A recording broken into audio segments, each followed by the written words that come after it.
ಶಿವಶರಣರೇ, ವಚನಾಭಿಮಾನಿಗಳೇ, ನಿಮಗೆಲ್ಲರಿಗೂ ಕೂಡ ಹೃತ್ಪೂರ್ವಕ ನಮಸ್ಕಾರಗಳು. ಇಂದಿನ ವಚನ ಸಂಚಿಕೆಯಲ್ಲಿ ಮಹಾನ್ ಶಿವಶರಣರಾದ ಸಿದ್ದರಾಮೇಶ್ವರರ ಅಮೂಲ್ಯ ವಚನವೊಂದರ ಅರ್ಥವನ್ನು ತಿಳಿಯೋಣ. ಹಾಗಾದರೆ ಅಂತಹ ವಚನವನ್ನೊಮ್ಮೆ ನೋಡೋಣ ಸ್ನೇಹಿತರೆ.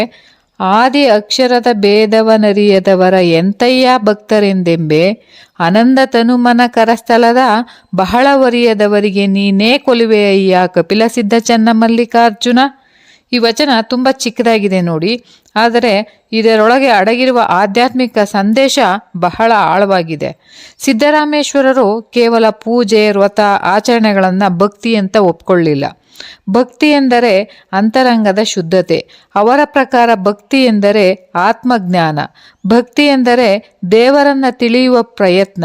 ಈ ವಚನದಲ್ಲಿಯೂ ಕೂಡ ಅದನ್ನೇ ಹೇಳ್ತಾರೆ ನೋಡಿ. ಆದಿ ಅಕ್ಷರದ ಭೇದವನರಿಯದವರ, ಈ ಮೊದಲ ಸಾಲಲ್ಲೇ ಸಿದ್ದರಾಮೇಶ್ವರರು ಒಂದು ದೊಡ್ಡ ಪ್ರಶ್ನೆಯನ್ನ ಕೇಳ್ತಾರೆ. ಆದಿ ಎಂದರೆ ಆರಂಭ, ಅಕ್ಷರ ಎಂದರೆ ಮೂಲತತ್ವ. ಈ ಜಗತ್ತು ಎಲ್ಲಿಂದ ಹುಟ್ಟಿತು? ನಾನು ಯಾರು? ನನ್ನ ಜೀವನದ ಉದ್ದೇಶ ಏನು? ಈ ಪ್ರಶ್ನೆಗಳನ್ನು ಕೇಳಿಕೊಳ್ಳದ ಮನುಷ್ಯ ಕೇವಲ ಬದುಕ್ತಿದ್ದಾನೆ ನೋಡಿ, ಆದರೆ ಆತ್ಮಜ್ಞಾನವನ್ನು ಪಡೆಯುವುದಿಲ್ಲ. ಇಂದು ಅನೇಕ ಜನರು ದೇವಾಲಯಗಳಿಗೆ ಹೋಗ್ತಾರೆ, ಪೂಜೆ ಮಾಡ್ತಾರೆ, ಹೋಮ ಮಾಡಿಸ್ತಾರೆ, ಆದರೆ ಜೀವನದ ಸತ್ಯವನ್ನು ಅರಿಯಲು ಪ್ರಯತ್ನಿಸುವುದಿಲ್ಲ. ಅಂಥವರನ್ನು ಉದ್ದೇಶಿಸಿ ಸಿದ್ದರಾಮೇಶ್ವರರು ಈ ಮಾತನ್ನು ಹೇಳ್ತಾರೆ. ಜ್ಞಾನದ ಅವಶ್ಯಕತೆ. ಒಬ್ಬ ವಿದ್ಯಾರ್ಥಿ ಪುಸ್ತಕವನ್ನು ಕಂಠಪಾಠ ಮಾಡಬಹುದು, ಆದರೆ ಅರ್ಥ ತಿಳಿಯದೇ ಇದ್ದರೆ ಏನು ಪ್ರಯೋಜನ ಹೇಳಿ? ಅದೇ ರೀತಿ ಮಂತ್ರ ಜಪಿಸಿದರೂ, ಪೂಜೆ ಮಾಡಿದರೂ, ಭಜನೆ ಹಾಡಿದರೂ ದೇವರ ತತ್ವ ಅರ್ಥವಾಗದಿದ್ದರೆ ಭಕ್ತಿ ಪೂರ್ಣವಾಗುವುದಿಲ್ಲ ಅಂತ ಹೇಳ್ತಾರೆ. ಎರಡನೇ ಸಾಲಲ್ಲಿ ಹೇಳ್ತಾರೆ, ಎಂತಯ್ಯ ಭಕ್ತರೆಂದೆಂಬೆ. ಈ ಸಾಲು ತುಂಬ ಗಂಭೀರವಾಗಿದೆ ನೋಡಿ. ಸಿದ್ದರಾಮೇಶ್ವರರು ಪ್ರಶ್ನೆ ಮಾಡ್ತಾರೆ, ನೀವು ಹೇಗೆ ಭಕ್ತರು ಎಂದು ಹೇಳ್ಕೊಳ್ತೀರಿ? ಇದು ನಮ್ಮನ್ನೆಲ್ಲ ಯೋಚನೆಗೆ ಹೆಚ್ಚುವಂತಹ ಒಂದು ಪ್ರಶ್ನೆ ನೋಡಿ. ನಾವು ದೇವರನ್ನು ಪ್ರೀತಿಸುತ್ತೇವೆಯೇ ಅಥವಾ ದೇವರ ಮುಂದೆ ನಮ್ಮ ಆಸೆಗಳನ್ನು ಮಾತ್ರ ಇಡುತ್ತೇವೆಯೇ? ಇದು ದೊಡ್ಡ ವ್ಯತ್ಯಾಸ. ನಿಜವಾದ ಭಕ್ತನು ದೇವರನ್ನು ಪ್ರೀತಿಸ್ತಾನೆ, ಸ್ವಾರ್ಥಕ್ಕಾಗಿ ದೇವರನ್ನು ಬಳಸುವುದಿಲ್ಲ. ಇಂದಿನ ಒಂದು ಸಮಾಜದ ಸ್ಥಿತಿ ಹೇಗಿದೆ ಅಂತಂದರೆ, ಇಂದು ಅನೇಕರು ಭಕ್ತಿ ಎಂದರೆ ದೇವಸ್ಥಾನಕ್ಕೆ ಹೋಗುವುದು, ತೆಂಗಿನಕಾಯಿಯನ್ನು ಒಡೆಯುವುದು, ಹರಕೆ ಕಟ್ಟುವುದು ಅಂತ ಭಾವಿಸ್ತಾರೆ. ಇದು ತಪ್ಪಲ್ಲ, ಆದರೆ ಇವು ಭಕ್ತಿಯ ಆರಂಭ ಮಾತ್ರ, ಅಂತ್ಯವಲ್ಲ. ಭಕ್ತಿಯ ಗುರಿ ಮನಸ್ಸಿನ ಪರಿವರ್ತನೆ. ಮೂರನೇ ಸಾಲಲ್ಲಿ ಹೇಳ್ತಾರೆ ನೋಡಿ, ಆನಂದ ತನು ಮನ ಕರಸ್ಥಳದ. ಅಂದರೆ ಈ ಸಾಲು ಆನಂದ ಎಲ್ಲಿದೆ? ಹಣದಲ್ಲಿಯೇ, ಅಧಿಕಾರದಲ್ಲಿಯೇ, ಖ್ಯಾತಿಯಲ್ಲಿಯೇ? ಇಲ್ಲ. ನಿಜವಾದ ಆನಂದ ಮನಸ್ಸಿನೊಳಗಿದೆ, ದೇವರ ಅನುಭವದಲ್ಲಿದೆ, ಆತ್ಮಜ್ಞಾನದಲ್ಲಿದೆ ಅಂತ ಹೇಳ್ತಾರೆ.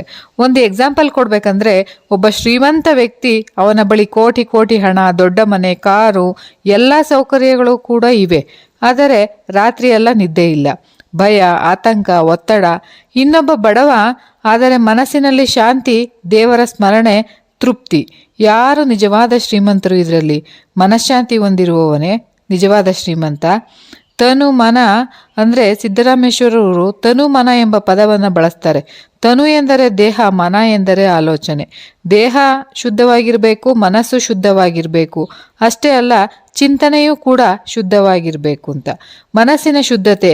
ಯಾರ ಮೇಲಾದರೂ ದ್ವೇಷ ಇಟ್ಟುಕೊಂಡ್ರೆ, ಅಸೂಯೆ ಇಟ್ಟುಕೊಂಡ್ರೆ, ಕೋಪವನ್ನು ಬೆಳೆಸಿಕೊಂಡ್ರೆ ಮನಸ್ಸು ಶಾಂತವಾಗಿರೋದಿಲ್ಲ. ಮನಸ್ಸು ಶಾಂತವಾಗಿರದಿದ್ದರೆ ದೇವರ ಅನುಭವ ಸಾಧ್ಯವಿಲ್ಲ.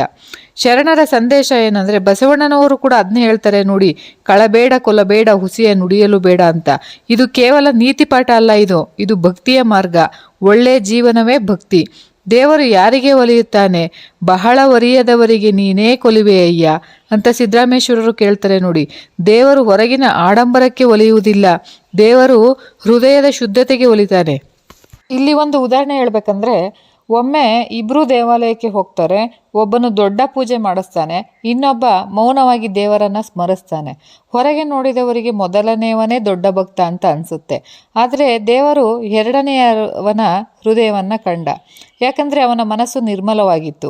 ನಿಜವಾದ ಭಕ್ತಿ ಎಂದರೆ ಪ್ರೀತಿ, ದಯೆ, ಸತ್ಯ, ಕ್ಷಮೆ, ಆತ್ಮಜ್ಞಾನ. ಇವುಗಳಿಲ್ಲದ ಭಕ್ತಿ ಅಪೂರ್ಣ. ಇಂದಿನ ಒಂದು ಸಮಾಜಕ್ಕೆ ಏನು ಸಂದೇಶ ಕೊಡುತ್ತೆ ಈ ವಚನ ಅನ್ನೋದಾದರೆ, ಇಂದಿನ ಒಂದು ಜನಗಳು ತುಂಬ ಒತ್ತಡದಲ್ಲಿರ್ತಾರೆ. ಸ್ಪರ್ಧೆ, ಉದ್ಯೋಗ, ಹಣ, ಭವಿಷ್ಯದ ಚಿಂತೆ. ಆದರೆ ಮನಸ್ಸಿಗೆ ಸ್ವಲ್ಪ ಸಮಯ ಕೊಟ್ಟರೆ, ದೇವರ ಸ್ಮರಣೆಯನ್ನು ಮಾಡಿದರೆ, ಧ್ಯಾನ ಮಾಡಿದರೆ ಜೀವನದಲ್ಲಿ ಶಾಂತಿ ಬರುತ್ತೆ. ಒಟ್ಟಾರೆ ಈ ವಚನದ ಸಾರಾಂಶ ಏನು ಅಂದರೆ, ದೇವರನ್ನು ಅರಿಯಿರಿ, ಆತ್ಮಜ್ಞಾನವನ್ನು ಪಡೆಯಿರಿ, ಮನಸ್ಸನ್ನು ಶುದ್ಧವಾಗಿರಿಸಿಕೊಳ್ಳಿ, ನಿಜವಾದ ಆನಂದವನ್ನು ಒಳಗೆ ಹುಡುಕಿ, ಕೇವಲ ಆಚರಣೆಗಳಲ್ಲಿ ನಿಲ್ಲಬೇಡಿ ಅಂತ. ಸಿದ್ದರಾಮೇಶ್ವರರ ಈ ವಚನ ನಮಗೆ ಭಕ್ತಿಯ ನಿಜವಾದ ಅರ್ಥವನ್ನು ತಿಳಿಸುತ್ತೆ. ದೇವರನ್ನು ಹುಡುಕಲು ದೂರ ಹೋಗಬೇಕಾಗಿಲ್ಲ, ನಮ್ಮೊಳಗಿನ ಮನಸ್ಸನ್ನು ಶುದ್ಧಗೊಳಿಸಿದರೆ ಸಾಕು. ಆಗ ಆತ್ಮಜ್ಞಾನ ದೊರೆಯುತ್ತೆ, ಆಗ ಆನಂದ ದೊರೆಯುತ್ತೆ, ಆಗ ದೇವರ ಕೃಪೆಯೂ ದೊರೆಯುತ್ತೆ ಅಂತ ಹೇಳ್ತಾ ಇಂದಿನ ವಿಡಿಯೋವನ್ನು ಮುಗಿಸಿದ್ದೇನೆ. ಎಲ್ಲರಿಗೂ ಕೂಡ ಹೃದಯಪೂರ್ವಕ ಧನ್ಯವಾದಗಳು. ಮತ್ತೆ ಮುಂದಿನ ವಿಡಿಯೋದಲ್ಲಿ ಇನ್ನೂ ಹೆಚ್ಚಿನ ವಚನಗಳು ಮತ್ತು ಅದರ ಭಾವಾರ್ಥದೊಂದಿಗೆ ಬರುವೆ. ಎಲ್ಲರಿಗೂ ಕೂಡ ಶರಣಾರ್ಥಿಗಳು.